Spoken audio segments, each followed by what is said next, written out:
The sign above the entrance to the Hargrove Culinary Institute read, "Excellence is not given.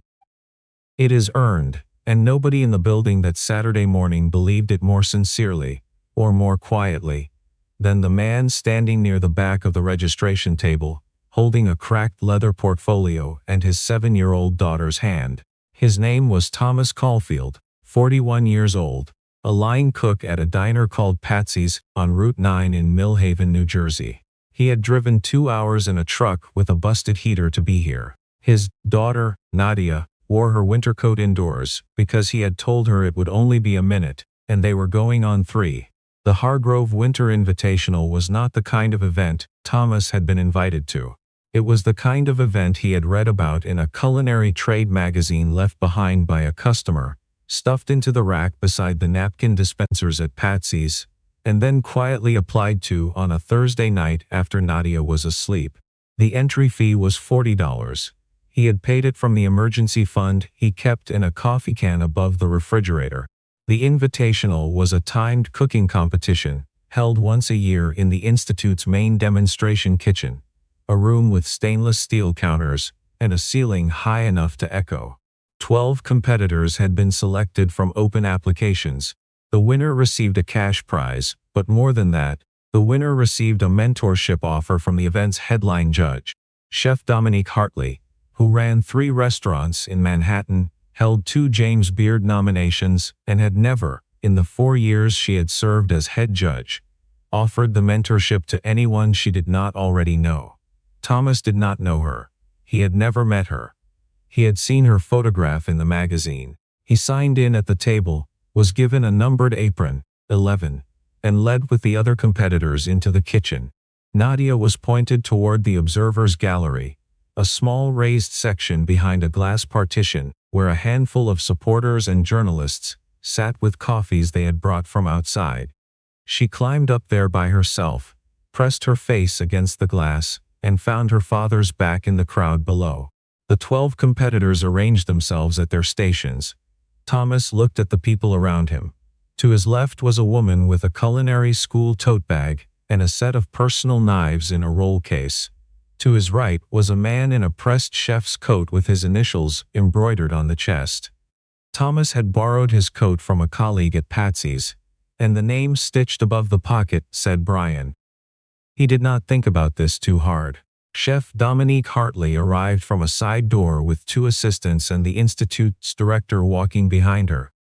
She was 53, sharp-shouldered, with close-cropped silver hair, and the practiced stillness of someone who had spent decades deciding what was worth her attention.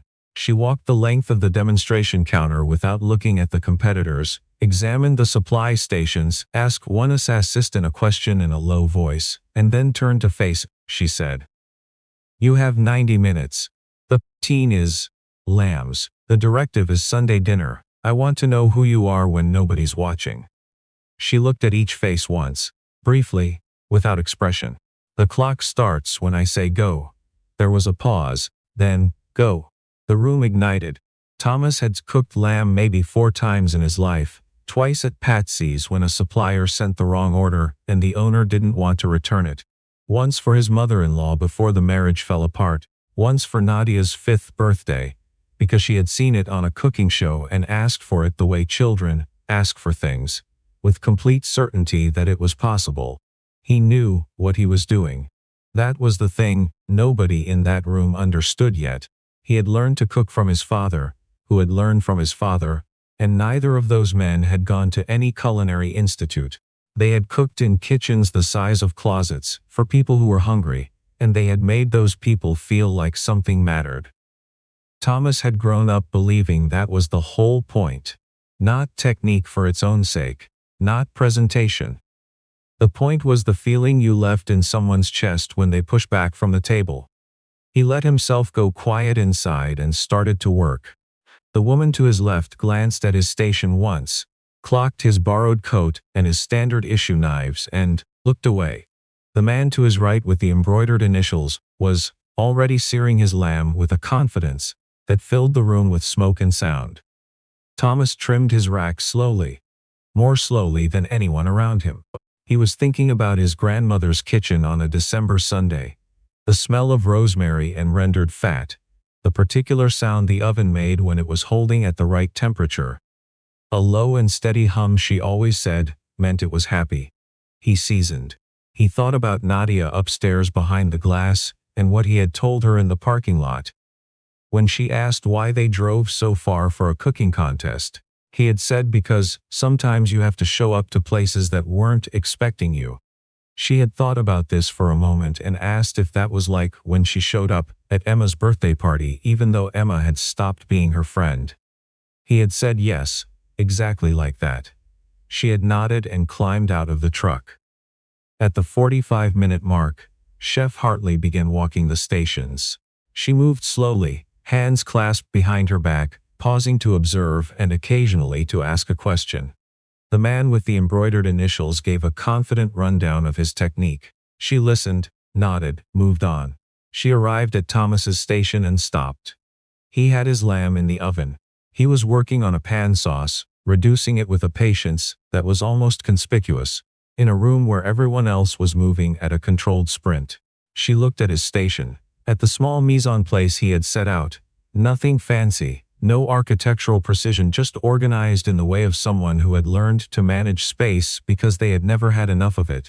"Where did you train?" she asked. "I didn't," Thomas said without looking up from the pan. "My dad taught me." She waited as though expecting him to add something. He didn't. "What do you do professionally?" "Line cook. Diner on Route 9. She was quiet for a moment. Then, "You have lamb in the oven with 7 minutes left cooked before you need to rest it. You're going to be cutting this close." "I know," he said. "Does that concern you?" He looked up then, briefly. "My dad always said if you're not a little worried, you're not paying attention." Hartley held his gaze for 2 seconds, then moved to the next station. What happened in the next 45 minutes was witnessed by 11 other competitors, 2 assistants, an institute director, 5 journalists, and 1 7-year-old girl with her forehead pressed against a glass partition. Thomas pulled his lamb at the right moment. He rested it. He reduced his sauce to the exact consistency he had been watching for, the way you watch for something you've seen before, and learned to recognize without being able to explain how. He plated simply, not because he didn't know how to make it look impressive, but because he had never believed impressive was the point. He laid the sliced rack on a white plate, spooned the sauce in a line rather than a pool, and placed a small arrangement of roasted root vegetables beside it. No towers, no foam, no microgreens, placed with tweezers. It looked like Sunday dinner. When the 90 minutes ended, and the judges moved through the tasting, Thomas stood at his station with his hands in his apron pockets and watched.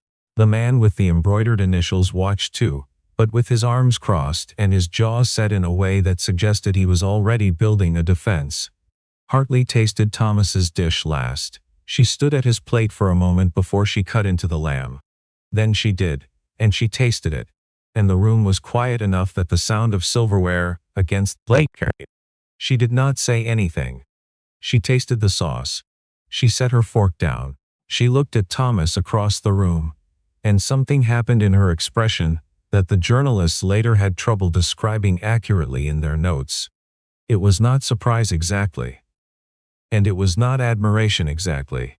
And it was not the performative approval she gave at these events when she was doing her job with her professional face on. It was something quieter and more private than any of those things. And it lasted only a moment before her face settled back into its usual composition. The scoring took 20 minutes. Thomas stood near the back of the room. Nadia had appeared at his elbow at some point. He didn't know when they had let the observers down, and she was holding his hand and looking up at the front of the room with the specific focus of a child who understands that something important is happening even without knowing exactly what. When the institute director announced the winner, he called Thomas Caulfield's name. The room responded the way rooms respond when an outcome is unexpected but, in retrospect, seemed to have been visible the whole time. A beat of silence, then applause, generous and real, from most of the people in it. The man with the embroidered initials applauded with his hands held low, near his waist. Thomas did not raise his fist or whoop. He put his hand on Nadia's shoulder and nodded once, the way his father had nodded when something went the way it was supposed to go. With gratitude but without theatrics, as though the outcome had less to do with him than with whatever larger logic had been moving the moment along. He was handed a certificate and a check in an envelope. He took both without opening the envelope, which he tucked into the inside pocket of the borrowed coat. Then Hartley crossed the room to him. She moved through the small crowd that had gathered around him, and people stepped aside in the instinctive way they did around her, and she stopped in front of him and looked at him with an expression that was different again from any of the ones she had worn during the competition. It was more direct, more personal. "Mr. Caulfield," she said. "Thomas," he said. She glanced down at Nadia, who was looking up at her with the frank assessment of a child who had not yet learned to pretend to be impressed by someone just because the adults were. "Is this your daughter?" "Yes," Thomas said. "This is Nadia." Hartley looked at Nadia for a moment. "Your father cooked very well today." Nadia considered this. "He always does," she said. "He made lamb for my birthday once." Hartley smiled, small, involuntary, the kind that gets past even the most practiced professional composure. Then she returned her attention to Thomas. "I offer a mentorship to one competitor each year," she said. "I have not offered it in 2 years because I have not found the right person. I would like to offer it to you." The room had quieted around them in the way rooms do when they sense something worth hearing. Thomas looked at her. He thought about the drive home, about the busted heater and the 2-hour stretch of highway in January dark, about the coffee can above the refrigerator, and the $40 that was not in it anymore, about the borrowed coat with somebody else's name on the pocket. "I'm a line cook at a diner," he said. "I work 6 days during the week and every other weekend she goes to her aunt's. I don't know how a mentorship would work with that schedule." "We would make it work with that schedule," Hartley said. He was quiet for a moment. The man with the embroidered initials was listening from across the room and not pretending not to be. "Can I ask you something?" Thomas said. Hartley waited. "The dish I made today. Nothing in it was technically complicated. Nothing you couldn't learn from a decent cookbook. Why does it change anything?" She looked at him steadily. "Because technique is not the hardest thing to teach," she said. "The hardest thing to teach is knowing what you're cooking for." She paused. "You knew. Every decision you made at that station came from knowing exactly what you were cooking for." "I've been judging this competition for 4 years. That is not common." Thomas looked down at Nadia, who had lost interest in the adult conversation, and was examining the competition certificate he was holding, tracing the gold-embossed border with her finger. He thought about his father's kitchen, about the low hum of an oven holding the right temperature, about a December Sunday and the smell of rosemary and the particular kind of fullness that had nothing to do with food. He looked back up at Hartley. "Okay," he said. It was not a dramatic word. It carried no performance. It was the same word he used when Nadia asked if she could stay up a little later, and when his boss asked if he could cover a shift, and when the mechanic told him how much the truck repair was going to cost. A plain, tired, honest word. But the way Hartley received it, the small straightening of her posture, the brief closing of her eyes, it suggested she had heard something in it that mattered to her, something she recognized from her own plain and honest starting point, 30 years ago, in a kitchen much smaller than this one. The journalists filed out. The other competitors packed their knife rolls and their personal equipment and filtered toward the exit. The institute director shook hands with Thomas and handed him a business card and said they would be in touch. The woman with the culinary school tote bag stopped on her way out, looked at him for a moment, and said, "Good cook," in a tone that was stripped of everything but the fact, and he said, "Thank you," in the same tone, and that was that. Thomas picked up his things. Nadia had acquired from somewhere a small paper cup of water, and she was carrying it with 2 hands as they walked toward the exit, concentrating. In the parking lot, the cold hit them both. Nadia looked up at him.